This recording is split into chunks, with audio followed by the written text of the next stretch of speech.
Y hay una pregunta que nos convoca hoy, estuvimos hablando un poco de eso, y es ¿por qué? ¿Por qué hacemos misiones? ¿Cuál es la razón, cuál es la motivación que tenemos que tener para hacer misiones, para enviar gente, para cruzar fronteras, para predicar el Evangelio, para buscar a las personas? ¿Qué nos motiva? Y cuando hablamos de misiones, les decía hace un rato, lo más probable es que a muchos de nosotros venga a la cabeza Mateo 28, la Gran Comisión. No va a ser nuestro pasaje principal, pero lo vamos a usar para dar un puntapié inicial. Vamos a usarlo para sentar algunas bases, para entender bien qué es la Gran Comisión, a qué nos envió el Señor Jesucristo. Así que vamos a leer Mateo 28, desde el versículo 16. Pero los 11 discípulos se fueron a Galilea, al monte donde Jesús les había ordenado, y cuando le vieron, le adoraron, pero algunos dudaban. Y Jesús se acercó y les habló diciendo: toda potestad me es dada en los cielos y en la tierra, por tanto, id y haced discípulos a todas las naciones, bautizándolos en el nombre del Padre y del Hijo y del Espíritu Santo, y enseñándoles que guarden todas las cosas que os he mandado. Y aquí yo estoy con vosotros todos los días hasta el fin del mundo.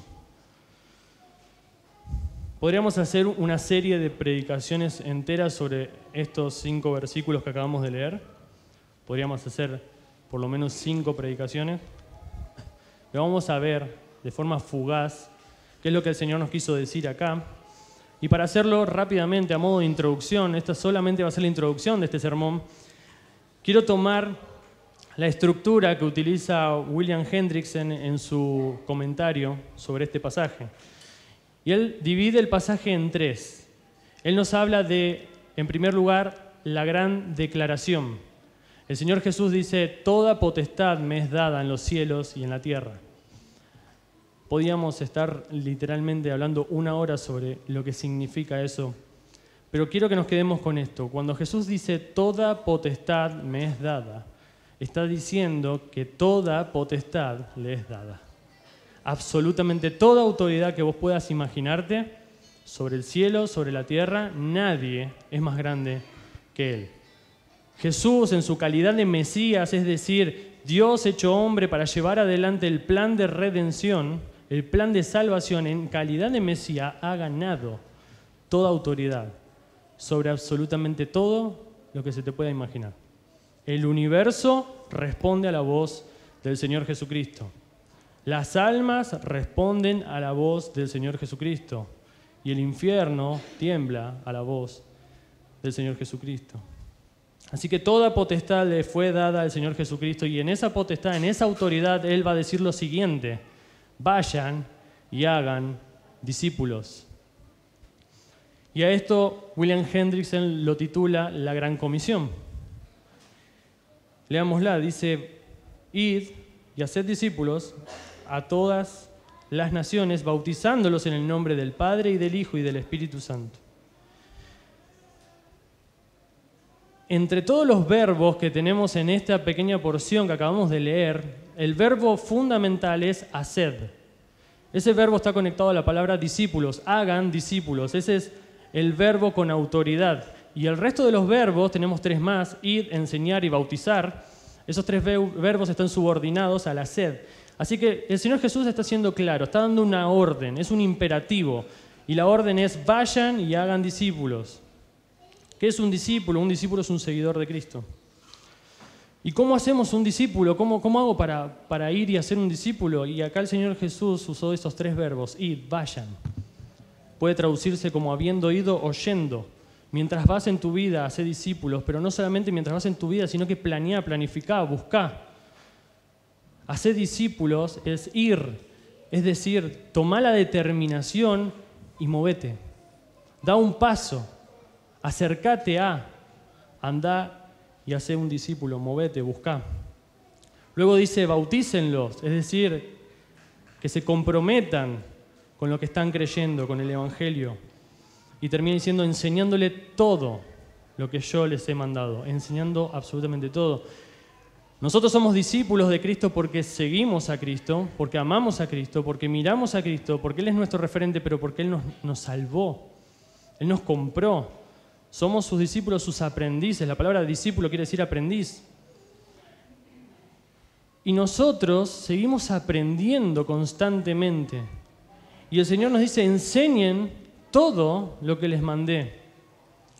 No se acaba nunca el aprendizaje de un discípulo. Nosotros vamos a seguir aprendiendo constantemente y nuestra tarea es, mientras aprendemos, también enseñarle a otro, a un nuevo discípulo y formarlo de esa forma. Pero ahora me voy a detener en una palabrita.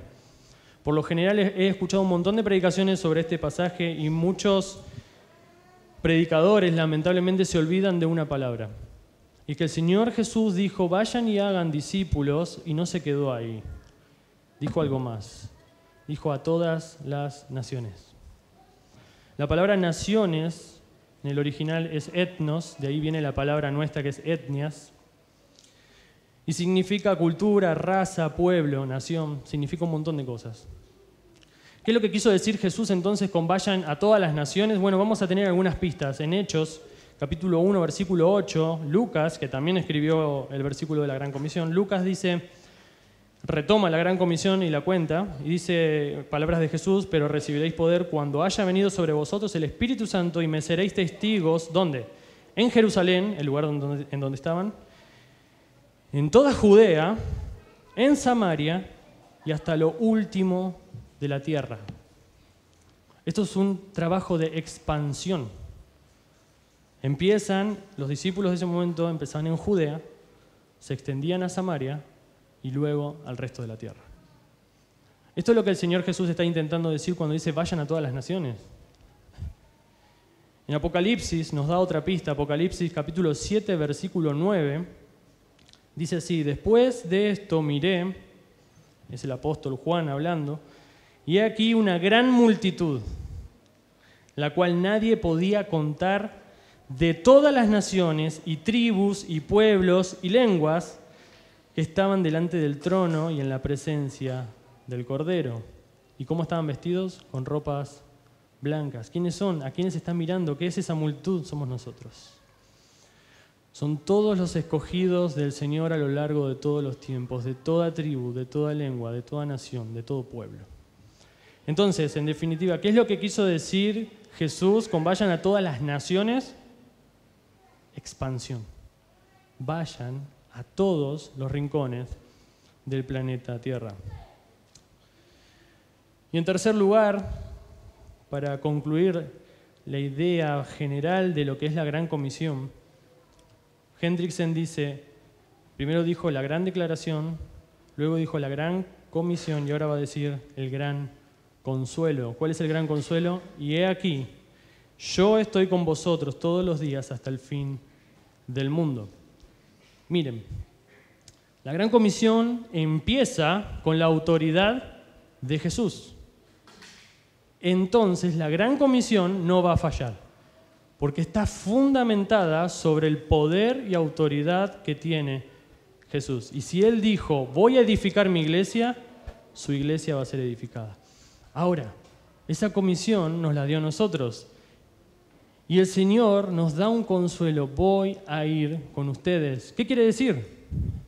Que cuando cumplamos la Gran Comisión, el poder y la autoridad del Señor Jesucristo nos va a acompañar. Entonces esta Gran Comisión, esta misión que tenemos todos los cristianos, es una misión que ya está dada por ganada. Cualquier pelea que enfrentes para conquistar las almas va a tener éxito. Y ahora vamos a ver un poco sobre eso.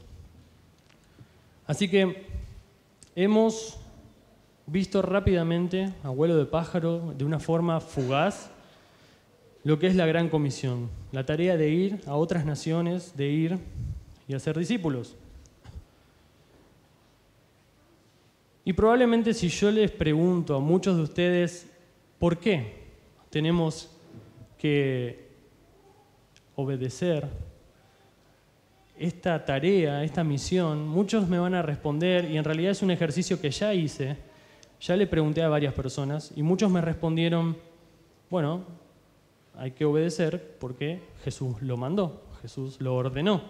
Es una orden, es un mandamiento. Jesús dijo en modo imperativo, vayan y hagan discípulos. Está bien, es una orden, perfecto. Podemos obedecer porque es una orden. Y eso sería suficiente como para que nosotros acatemos y vayamos y tratemos de conquistar el mundo para el Señor Jesús. Sin embargo, hay un problema con solamente obedecer. Hay un problema. ¿Cuál es el problema? Este problema ya lo tuvo el pueblo de Israel en el Antiguo Testamento. Y vamos a leer muchas veces de que ellos están en el templo, están haciendo sus servicios a Dios, están ofreciendo sacrificios, incluso están en el templo con música prácticamente las 24 horas, y aún así el Señor se presenta a través de sus profetas y les dice, estoy cansado de sus sacrificios. Literalmente la palabra es hastiado, harto de sus sacrificios, de sus holocaustos. Estoy cansado de lo que hacen. Y uno podría preguntarte, pero Señor, si están haciendo lo que les mandaste hacer, si están haciendo sacrificios, si están ofreciendo holocaustos, si están haciendo los servicios del templo, están haciendo la música que ordenaste, ¿por qué les decís, estoy cansado de todo eso? ¿Por qué? Y el Señor es claro, Él dice, misericordia quiero y no sacrificio. Lo que al Señor le interesa, más que la obediencia en sí, es que esa obediencia sea hecha con un corazón genuino. Obedecer por obedecer no sirve. Así que lo que yo quiero hacer hoy es darte, a vos, a mí, darnos motivos bíblicos para encarar la gran comisión, para participar en las misiones, para ofrendar en las misiones, para colaborar con los misioneros. Y si hablamos, por ejemplo, del músico de la Biblia, seguramente me van a decir, es David. Y si hablo del hombre más fuerte que existió, me van a decir, Sansón. Y si digo, ¿quién es el predicador de la Biblia? Quitando a Jesús, me van a decir, bueno, algún profeta, ¿no?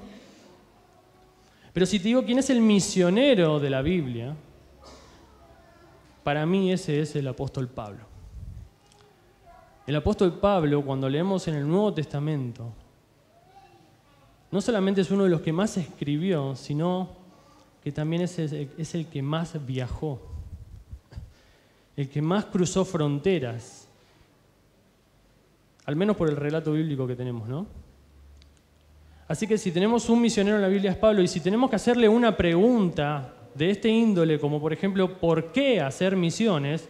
Creo que es correcto ir y preguntarle al apóstol Pablo, ¿por qué, Pablo? ¿Por qué tenemos que hacer misiones? Así que vamos a usar las palabras de Pablo, vamos a leer 3 versículos clave, y de cada uno de esos versículos vamos a extraer 3 motivos por los cuales tenemos que hacer misión.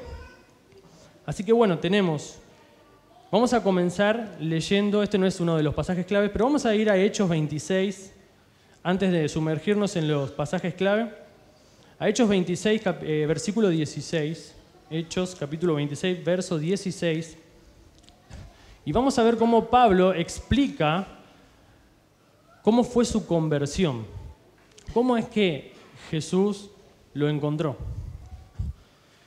Hechos 26, 16 dice, y este es Pablo comentando qué es lo que Jesús le dijo. Jesús le dijo esto, pero levántate y ponte sobre tus pies, porque para esto he aparecido a ti, para ponerte por ministro y testigo de las cosas que has visto y de aquellas en que me apareceré a ti, librándote de tu pueblo y de los gentiles, a quienes ahora te envío. ¿A dónde los envía? A los gentiles. Para que abras sus ojos, para que se conviertan de las tinieblas a la luz y de la potestad de Satanás a Dios, para que reciban por la fe que es en mí perdón de pecados y herencia entre los santificados. Jesús bajó. Yo creo que Jesús es el gran misionero, porque un misionero lo que hace es dejar su lugar, cruzar una frontera e ir a otro lugar a buscar a los perdidos, y Jesús hizo exactamente eso, pero Jesús es como un misionero cósmico. Él baja del cielo, se hace un hombre, para salvar a los perdidos. Y Jesús, cuando viene y hace su ministerio en la tierra, empieza a romper barreras.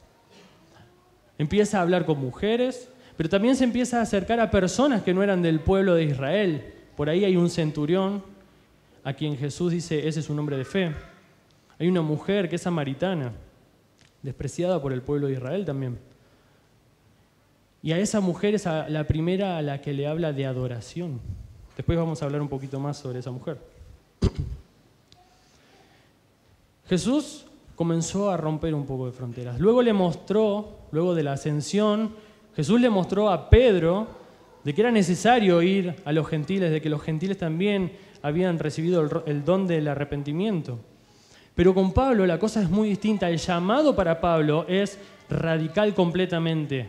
Pablo, salí de donde estás y andate a los gentiles. Directamente andate fuera de tu nación. Cruzá fronteras, cruzá todas esas barreras étnicas y empezá a proclamar el Evangelio. Así que Pablo, evangelista y misionero por excelencia. Pablo, ¿por qué hacemos misiones? La primera respuesta que vamos a encontrar es: hacemos misiones por la fama de Dios. Ahora sí, primer pasaje clave de esta noche, Romanos capítulo 15, versículo 19, y les pido que me acompañen, por favor, estemos atentos a todo lo que vamos a ver hoy. Romanos capítulo 15, verso 19.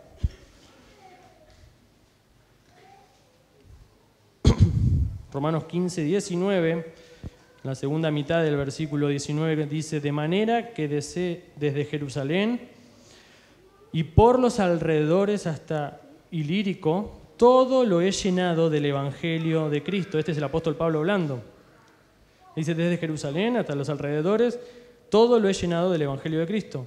Y de esta manera me esforcé a predicar el Evangelio, y escuchen esto, no donde Cristo ya hubiese sido nombrado, para no edificar sobre fundamento ajeno, sino, como está escrito, a aquellos a quienes nunca les fue anunciado acerca de Él verán, y los que nunca han oído de Él entenderán. Entonces Pablo tenía un llamado particular, pero tenía muy en claro algo. ¿A dónde iba a ir a predicar? A donde nadie conociera el nombre de Cristo. ¿Por qué? ¿Qué le interesaba? Le interesaba que conozcan el nombre de Cristo. Le interesaba hacer famoso el nombre del Señor Jesús. El énfasis del ministerio de Pablo entonces eran los lugares donde no se conocía a Cristo. Bien, Romanos 1:5 dice así, es Pablo también hablando. Y por quien recibimos la gracia y el apostolado para la obediencia, y escuchen la palabra obediencia, a la fe en todas las naciones, ¿y qué va a decir? Por amor de su nombre. Voy a leer de vuelta y escuchen, porque acá están los elementos que acabamos de nombrar. Obedecer por obedecer, dijimos, no sirve. Pablo va a nombrar la palabra obediencia. Ir a las naciones, ¿se acuerdan que dijimos esto? Pablo va a nombrar la palabra naciones. Y va a decir por qué. ¿Por qué obedece? ¿Por qué va a las naciones? Por amor de su nombre. Por amor de su nombre. Pablo estaba enamorado de Jesús. Estaba locamente enamorado de ese personaje que se le había aparecido en medio del camino a Damasco, que lo había confrontado con sus pecados, que lo había dejado ciego por un tiempo. Estaba enamorado de ese hombre. ¿Por qué? Porque ese hombre, llamado Jesús, lo había salvado del infierno. Así que cuando decimos que Pablo, el motivo de Pablo para hacer misiones es la fama de Cristo, estamos diciendo que él quiere hacer famoso el nombre de Cristo porque lo ama. No hace falta que lo busquen, simplemente lo nombro. Tercera de Juan, capítulo 1, versículo 7, dice: porque ellos, hablando de predicadores itinerantes, misioneros, salieron por amor del nombre de Él, sin aceptar nada de los gentiles. Está hablando de misioneros, dice que ellos salieron, ¿y qué es lo que los motivaba? ¿Por qué iban a buscar a los perdidos? Porque amaban a Jesús, porque querían que el nombre de Jesús sea conocido. Y en cuanto a esto de hacer famoso el nombre de Cristo, quiero decir algunas cosas. A menudo, en primer lugar, confundimos las prioridades cuando evangelizamos. Y me explico cuáles son las prioridades que debemos tener. Nuestra prioridad número 1 tiene que ser la gloria de Dios.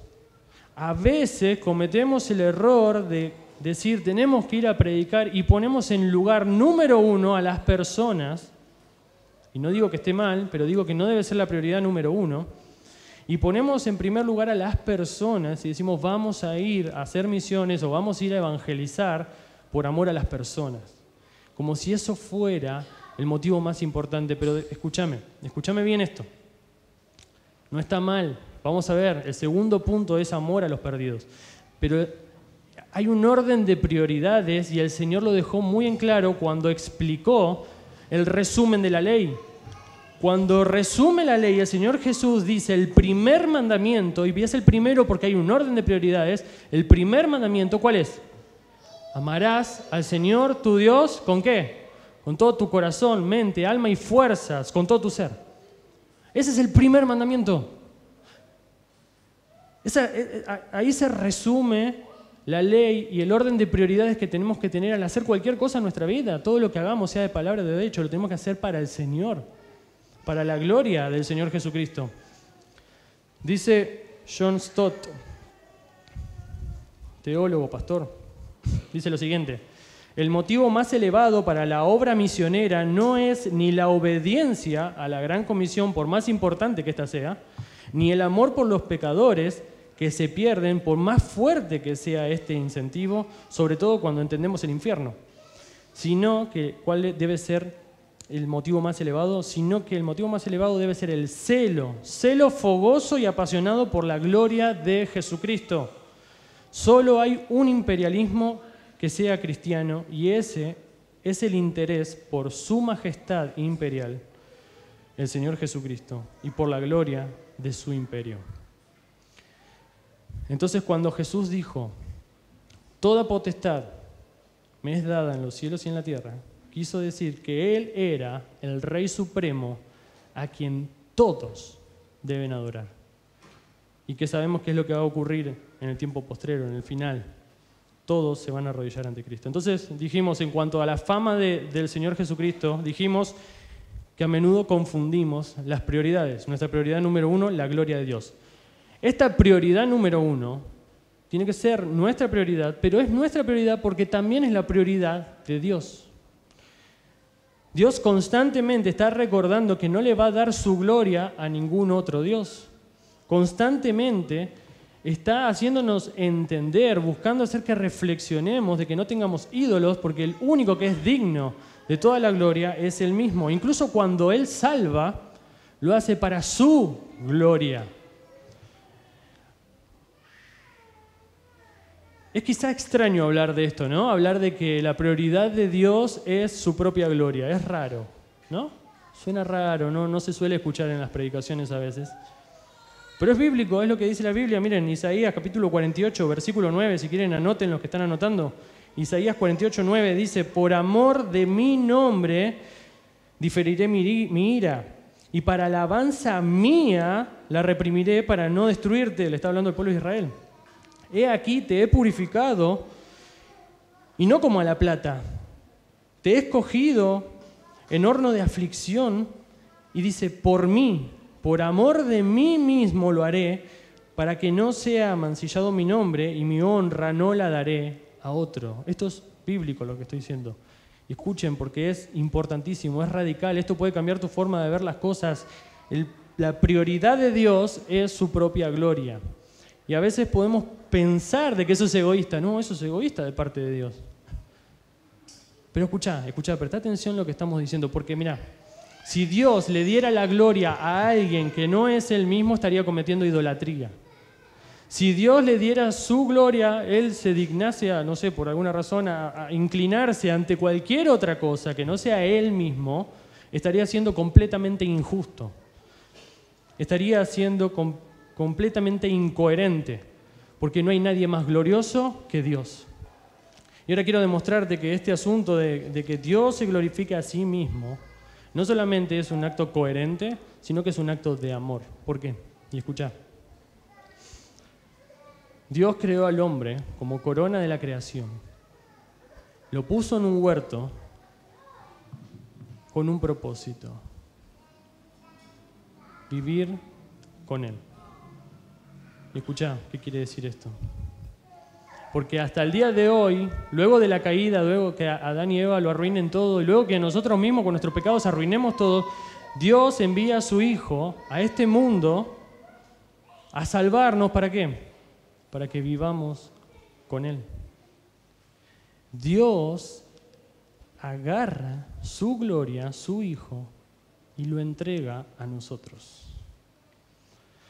Dios se acerca a nosotros y nos ofrece lo más grande que Él nos puede ofrecer: su propia presencia, su propia gloria. Vengan y vivan conmigo, dice Él.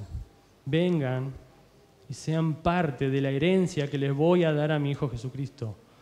¿Escucharon eso? Miren, Dios podría habernos dado cualquier cosa, ¿eh? Cualquier cosa, podría habernos dado, no sé, casas, podría darnos lo que se te ocurra, dinero, fama, lo que quieras. Puede darte cualquiera de todas esas cosas. Y puede ser un acto de amor, porque Él te está regalando cosas.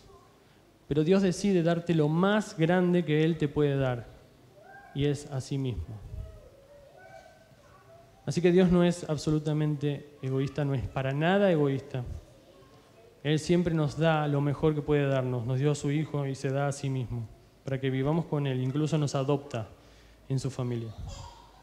Así que si la prioridad número 1 para Dios es su propia gloria, para nosotros también, y hace un rato citaba 1 Corintios 10, 31, que dice: pues si coméis o bebéis o hacéis cualquier otra cosa, hacerlo todo para la gloria de Dios. Esa es nuestra prioridad también. Nuestra prioridad es la gloria de Dios.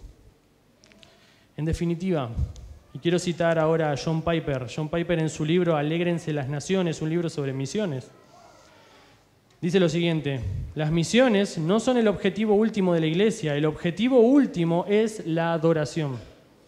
Las misiones existen porque no hay adoración. La adoración es el objetivo último y no las misiones, porque Dios es la realidad última, no el hombre. Cuando esta era se acabe y los millones de redimidos se postren ante el trono de Dios, las misiones dejarán de existir. Es una necesidad temporal, pero la adoración permanece para siempre. ¿Por qué hacemos misiones? Porque queremos hacer famoso el nombre de Dios. ¿Por qué queremos hacer famoso el nombre de Dios? Porque amamos a Dios. Y porque amamos a Dios, vamos a buscar que otros también lo amen. ¿Qué pasó con la mujer en el pozo? Dije que iba a retomar esta historia. La mujer samaritana, ¿qué hace? Se encuentra con Jesucristo. Habla con Jesucristo. Jesucristo le ofrece el agua viva. Esta mujer entiende de que ese posiblemente sea el Mesías, se asombra. ¿Y qué hace? Deja el cántaro, sale corriendo y va a la ciudad. ¿Y qué hace? Busca a otras personas y les dice: vengan a ver lo que acabo de encontrar. Ese es el corazón de un adorador, porque si vos lees el contexto de ese pasaje, el contexto es la adoración. Jesús le está enseñando a la mujer sobre adoración. Nosotros somos adoradores y un adorador va a buscar de que otras personas se sumen a la adoración. Buscamos a las personas porque reconocemos que Dios es digno de ser adorado por todo el mundo.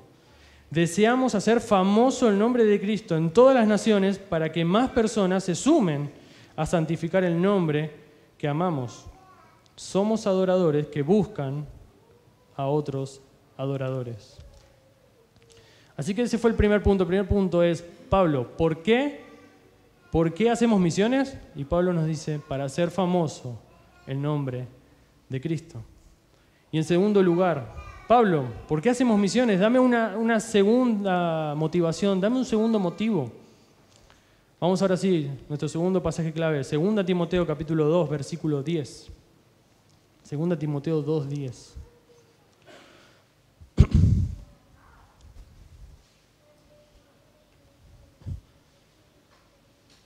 Dice así el apóstol Pablo: por tanto, todo lo soporto por amor de los escogidos, para que ellos también obtengan la salvación que es en Cristo Jesús con gloria eterna.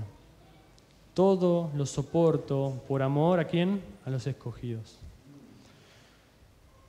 Si bien hemos dicho que la gloria de Dios debe ser el motor de las misiones, el motor que nos motive a nosotros a involucrarnos en las misiones, también es cierto de que tenemos que amar a las personas a las que vamos a buscar. No podemos salir a hacer misiones solamente porque decimos, bueno, quiero hacer famoso el nombre de Cristo. No es suficiente. Es la prioridad número 1, pero hay una prioridad número 2. Porque el resumen de la ley no termina con amarás al Señor tu Dios con todo tu corazón, alma, mente y fuerza, sino que también tiene un escalón más. Y amarás a tu prójimo como a ti mismo. Es un conjunto. La prioridad número 1, amar a Dios, pero la prioridad número 2, amar a tu prójimo. Y vaya que Pablo sufrió por amor a los perdidos. Realmente sufrió. Cuando lees la historia de Pablo te das cuenta de que desde el día número 1 él fue llamado al sufrimiento. Se dice, Dios dijo que era necesario de que padeciese por el Evangelio. Naufragó un montón de veces, estuvo en la cárcel, fue azotado, fue perseguido, casi lo matan. Cuando vos lees la historia del apóstol Pablo y de las misiones que él lleva adelante, te das cuenta que es una vida de constante sufrimiento. El apóstol Pablo te va a decir, todo esto lo hago por amor de los escogidos. Para poder cumplir con este amor a los perdidos que es necesario para involucrarnos en misiones, es necesario que entendamos una palabra. Hace algunos años el Señor me empezó a hablar usando un versículo en Marcos capítulo 6, ahora lo vamos a leer. Y esa palabra es compasión. Es una palabra que quizás para el mundo esté completamente olvidada. En el mundo no hay compasión. Es muy difícil que vos encuentres gente compasiva, ¿no? Por lo general vas a encontrar gente que todo el tiempo se está quejando del otro, todo el tiempo está metiendo cizaña, todo el tiempo está burlándose de otro, haciendo bullying, como decimos ahora. No existe la compasión. Se está extinguiendo la compasión en el mundo. Y el Señor Jesús, todo lo que hizo con respecto a los perdidos fue con compasión. Marcos capítulo 6, verso 34, va a aparecer ahí seguramente. Dice así: salió Jesús y vio una gran multitud y tuvo compasión de ellos. Y escuchen por qué. ¿Por qué tuvo compasión? Porque eran como ovejas que no tenían pastor. Y entonces Jesús ve esto, tiene compasión porque eran como ovejas que no tenían pastor y hace algo. Y es increíble lo que hace el Señor Jesús. Y comenzó a enseñarles muchas cosas. Mira, seguime con lo que voy a decir. La palabra compasión en ese texto significa retorcer las entrañas. Acá. Es como que al ver a la gente, el Señor Jesús se descompuso de dolor. Se le revolvieron las tripas. Sintió el dolor del otro. La idea acá de compasión es empatía, es ponerte en el lugar del otro, tratar de ver más allá de lo que estás viendo y tratar de entender el dolor. Mucha de la gente que seguía a Jesús era una gran multitud. Mucha de la gente seguía a Jesús y en varias oportunidades se nota que Jesús quería descansar. De hecho, en esta oportunidad él se había alejado para ir a descansar. La gente lo siguió. Imagínense que Jesús estaba cansado, los discípulos estaban cansados. Y a pesar de todo eso, Él los mira y siente compasión. Y yo pienso en mi vida, muchas veces estoy cansado y a veces viene alguien a pedir o qué sé yo y no siento compasión y tengo, ojalá que se vaya rápido o no abro la puerta, me escondo. Señor Jesús, a pesar de todo ese cansancio, a pesar de haber estado todo el día sanando gente, todo el día predicando, todo el día usando la voz, la garganta, tiene compasión. Y les da lo mejor que puede darles, la palabra de Dios. ¿Por qué? Porque el Señor Jesús mira más allá de lo que los ojos ven. Él ve que son almas que se están yendo al infierno, son almas que se están perdiendo, son almas que no tienen pastor. Esto es una enseñanza para cada uno de nosotros. ¿Querés ejercitar la compasión? Aprende a mirar como el Señor Jesús mira. Aprende a mirar al otro como lo que realmente es, una oveja, un cordero que está corriendo directo al precipicio. Y acordate de lo que voy a decir ahora, el infierno es inminente. En cualquier momento la vida se acaba. En cualquier momento desaparecemos. En cualquier momento tu vecino no está más.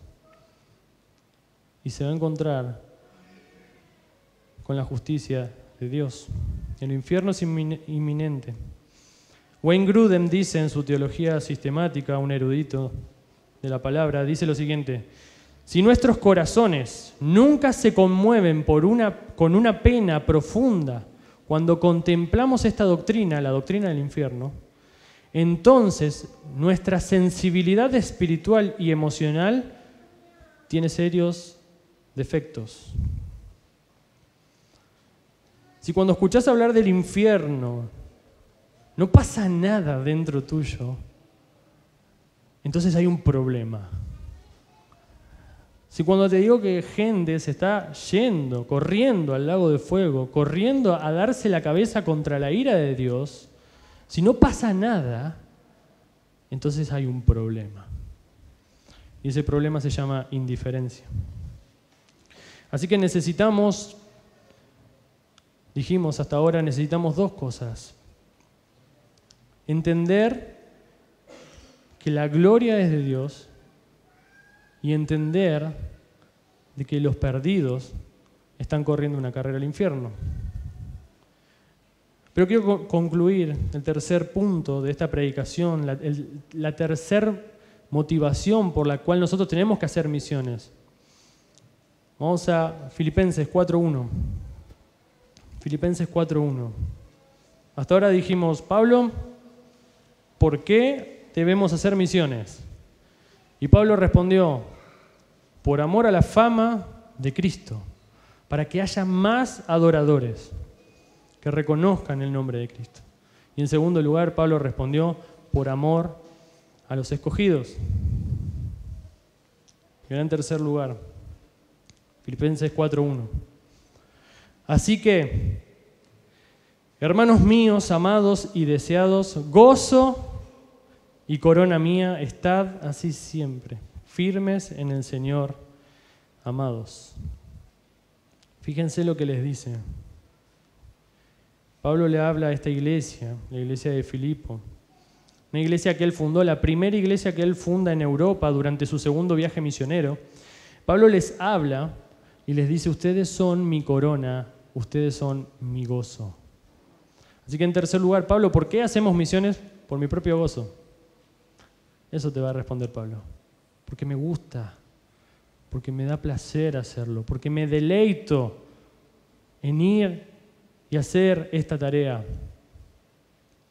Cuando obedecemos a Dios, lo tenemos que hacer con esta conciencia. No tenemos que obedecer por obedecer, tenemos que obedecer con felicidad de que tenemos un nuevo corazón, que el Señor nos dio un nuevo corazón, que es capaz de obedecer a Dios. Antes teníamos un corazón de piedra, un corazón insensible a la palabra de Dios. Ahora Dios nos dio un corazón de carne, un corazón que es capaz de sentir, un corazón que es capaz de deleitarse. ¿En qué cosa? En la palabra, en la ley, en la obediencia al Señor. Como les decía antes, el trabajo de Pablo como misionero fue muy doloroso, y más en Filipo. Cuando él estuvo en Filipo, fue azotado, encarcelado y hasta lo echaron de la ciudad. Fue realmente dolorosa la tarea del apóstol en ese lugar. Sin embargo, Él no se queja y dice, ustedes son mi gozo, mi corona.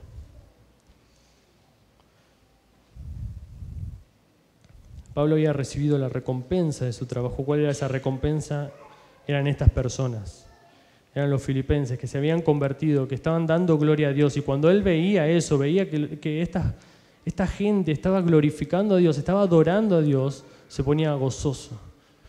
Y decía, listo, todo el sufrimiento, la cárcel, los azotes, todo lo que he pasado como misionero, todo eso, aquella tristeza es nada en comparación al gozo de ver almas que han pasado de muerte a vida, de ver personas que están elevando el nombre de Cristo. Dios nos deja 3 parábolas sobre el gozo, al menos 3 parábolas sobre el gozo. Las nombro rápido. Tenemos la parábola de la oveja perdida, la parábola de la moneda perdida y la parábola del hijo perdido, el hijo pródigo. En las 3 parábolas hay algo que se pierde, algo que se encuentra, ¿no? La mujer perdió la moneda y la encontró, el hombre perdió la oveja, la encontró, el padre perdió el hijo, lo recuperó. Y en las 3 parábolas hay algo también que se comparte, y es que en las 3 hay una fiesta. Cuando la persona que perdió algo encontró de vuelta lo que había perdido, organiza una fiesta. Miren, en la parábola de la oveja perdida se dice lo siguiente: os digo que así habrá más gozo en el cielo por un pecador que se arrepiente que por 99 justos que no necesitan arrepentimiento. Y en la parábola de la moneda perdida dice así: así os digo que hay gozo delante de los ángeles de Dios por un pecador que se arrepiente. Hay gozo en el cielo, Dios se goza. La idea ahí de cuando dice que hay gozo delante de los ángeles es que Dios está gozoso delante de los ángeles. Es el gozo de Dios el que importa acá. Cuando se habla del gozo en el cielo, es el gozo de Dios. Dios se goza cuando un alma pasa de muerte a vida. Y cuando tenemos esto en la cabeza, tenemos que gozarnos también. ¿Por qué? Porque si realmente amamos a Dios, nos vamos a gozar con las cosas que Él se goza. La parábola del hijo pródigo no es solamente sobre el hijo pródigo. A veces nos quedamos con eso. Nos quedamos solo con el hijo pródigo que volvió a la casa, se organizó una fiesta y listo, termina ahí. No termina ahí. La parábola sigue, hay un par de versículos más y está enfocada en el hijo mayor. El hijo mayor nunca se fue de la casa. El hijo mayor siempre se quedó trabajando. Y el hijo mayor resulta ser que vuelve del trabajo y ve que en su casa hay una fiesta. Y le pregunta a un sirviente que andaba por ahí, le dice, ¿qué está pasando ahí? Y el sirviente le dice, ¿no te enteraste? Tu hermano volvió y tu papá mató al becerro más gordo y organizó una fiesta. Buenísimo, imagínate si lo que tienen hermanos, si tu hermano se extravió y vuelve, tendrías que estar contento, ¿no? ¿Sabes lo que pasó con el hermano mayor? Se enojó.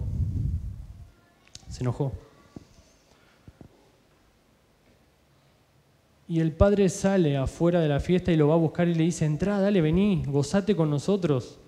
Y el hermano mayor le dice, no voy a entrar. Estaba enojado, estaba envidioso, había guardado un montón de cosas horribles en su corazón. Y el padre le dice, dale, entrá, venía a gozarte, a deleitarte porque tu hermano que estaba muerto ahora está vivo y él no quiere deleitarse. ¿Y sabés lo que deja en evidencia ese hermano? De que por más que estuvo siempre en la casa del padre, nunca amó al Padre. Porque si hubiese amado al Padre, se hubiese gozado con lo que se goza el Padre. Y si hubiese amado a su hermano, se hubiese gozado cuando su hermano fue hallado. Esto tiene todo que ver con lo que estamos hablando. Dijimos que la prioridad número 1 es Dios, el Padre.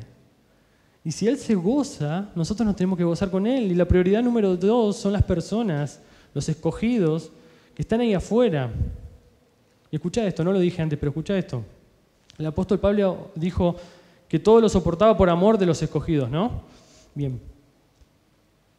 Ahí afuera están nuestros hermanos en Cristo, que todavía no saben que han sido escogidos para salvación, todavía no lo saben.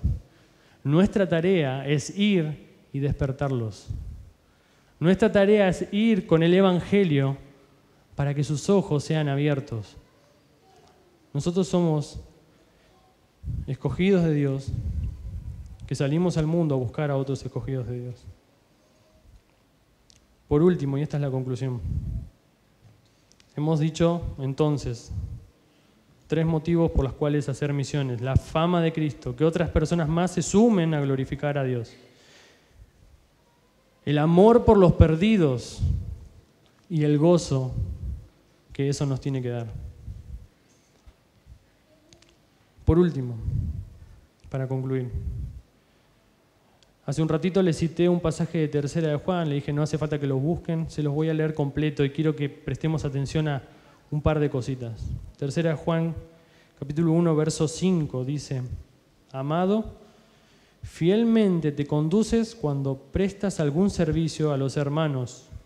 Acá Juan le está escribiendo a un anciano llamado Gallo, que había sido hospitalario con los misioneros que habían pasado por su ciudad. Continúo, dice: especialmente a los desconocidos, los cuales han dado ante la iglesia testimonio de tu amor.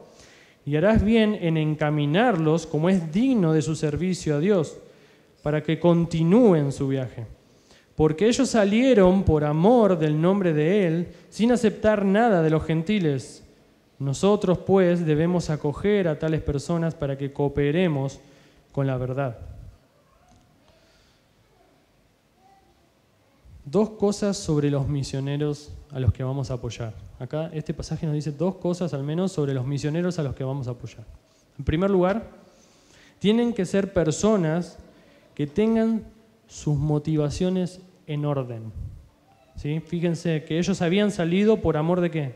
Del nombre, el nombre de Cristo. Tenían en orden sus prioridades, la gloria de Cristo en primer lugar. Y luego tienen que ser personas, en segundo lugar, personas que no estén haciendo lo que están haciendo por amor a ganancias deshonestas. El texto decía, sin aceptar nada de los gentiles. Ellos habían salido y no aceptaban nada de los gentiles. ¿Por qué? Porque querían demostrar de que lo hacían por amor a Cristo, no por amor a las cosas que podían obtener. Así que esas 2 cosas son fundamentales. Cuando vamos a elegir un misionero para trabajar con él, para apoyarlo, en primer lugar, que tenga en orden sus prioridades, en segundo lugar, que no lo haga por ganancia deshonesta. Pero el pasaje también nos dice algo más sobre nosotros, los que podemos cooperar con el misionero. Dice, nosotros pues debemos acoger a tales personas para que cooperemos con la verdad. Así que para finalizar quiero dejarte una lista de 4 actividades, 4 cosas que vos podés hacer hoy, desde ya, por un misionero. En primer lugar, darle un sustento espiritual. Escucha esto, vamos a hablar de 4 sustentos. Primero, sustento espiritual. ¿Qué es sustento espiritual? Ora por él. Ora por él. Ahora, por lo general, cuando oramos por un misionero, y esto me ha pasado durante 30 años de mi vida, cuando por lo general oramos por un misionero, hacemos esto. Señor, te pido por el misionero tal que siga fuerte en la obra. Amén. ¿Qué es eso? No tiene sentido la oración. Para orar por un misionero tenés que conocer al misionero, saber qué cosas le faltan, saber cuáles son los problemas que tiene, qué está pasando, cómo podés, qué es lo que le está faltando, qué necesidades tiene, necesita un auto, se le pinchó la rueda, necesita, medicamentos. Hay que orar, pero pedir realmente a Dios lo que el misionero necesita. No entremos al trono de la gracia a hacer una oración vana como esa. Señor, ayuda al misionero, amén. No. Oremos de en serio. Aportemos un sustento espiritual real. Y no solamente esa oración, sino también todo lo que podamos hacer para que ese misionero se acerque más a las Escrituras. Capacitación teológica y un montón de cosas que se nos puedan ocurrir. Entonces, para poder ofrecerle al misionero un sustento espiritual correcto, tenemos que conocerlo. En segundo lugar, un sustento material. Y acá sí entra las ofrendas, el dinero, los regalos. Estar atento también a qué necesidades tiene, quizás se le rompió algo en la casa y podemos colaborar con eso, sustento material. En tercer lugar, sustento práctico. El pasaje nos hablaba de que Gallo, este anciano, había hospedado a los misioneros itinerantes que había. Un sustento práctico, ser activo. ¿Qué necesitas ahora en la práctica? ¿Necesitas dormir? Vení, pasá a mi casa. ¿Necesitas manos para trabajar en la obra? Bueno, nosotros vamos. Ir, visitar, participar de las actividades que organiza el misionero, hospedar. Todo eso es parte del sustento práctico. Y en último lugar, y en este me voy a detener un poco más, un sustento emocional. ¿Y por qué me voy a detener más en esto? Porque este es el sustento al que nunca le prestamos atención. Los misioneros no son superhombres. El único superhombre que existe es Jesús. Y aún así Él necesitó de otras personas. Él tenía un grupito de 3 de sus discípulos que eran especiales para Él, que eran más amigos para Él, y les dice, vengan y oren conmigo. Y mientras Jesús oraba, ellos se quedaban dormidos encima. Aún el gran misionero necesitó de sus amigos. ¿Cómo vamos a pensar de que un misionero va a poder solo? No, te necesita. Y cuando hablo de un sustento emocional, estoy hablando de estar. Estar cuando el misionero lo necesite. Prestar atención a lo que está pasando y hacerse presente. No solamente presente con, bueno, le giro dinero a través de la cuenta bancaria y listo. No, hacerte presente. ¿Cómo estás? ¿Qué está pasando? Veo que tu fuerza ha caído. ¿Por qué? Sustento emocional. Hace algunos años leí la historia de un misionero que se suicidó. No voy a entrar en detalle ni en debate de si un cristiano puede suicidarse o no, no me interesa eso. Lo que quiero remarcar es que los misioneros son personas comunes y corrientes con un montón de problemas y quizás con más problemas a veces de los que nosotros tenemos.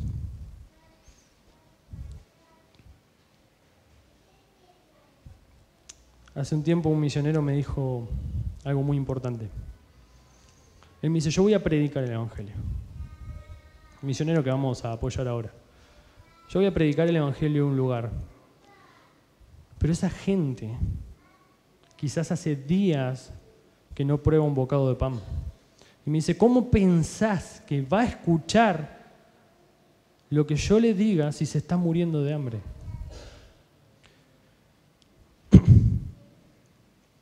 ¿Cómo pensás que va a escuchar a una persona que habla de amor si está viviendo en la calle? Y él me dijo, mira, cuando vamos a hacer misión tenemos que ser lo más integral que podamos. Mi misión es llevarle la palabra, pero también quiero facilitar los medios para que pueda escuchar la palabra. Bueno, esta misma enseñanza apliquémosla ahora a los misioneros. Tratemos de hacer de que al misionero no le falte nada para que pueda ministrar con todo su potencial. Finalizo con una frase, más que una frase, una anécdota de William Carey, conocido como el padre de las misiones modernas. Se dice de William Carey que le había dicho a sus amigos, tenía 4 amigos, le había dicho que se involucren en la obra misionera y les dijo algo que quizás lo hayan escuchado. Yo descenderé si ustedes sostienen la cuerda. Yo no sabía, hace poco me enteré que esa frase la inventó William Carey. Yo voy a bajar a ese pozo, pero solamente si ustedes sostienen la cuerda. Y se sabe por la anécdota de uno de sus amigos llamado John Ryland.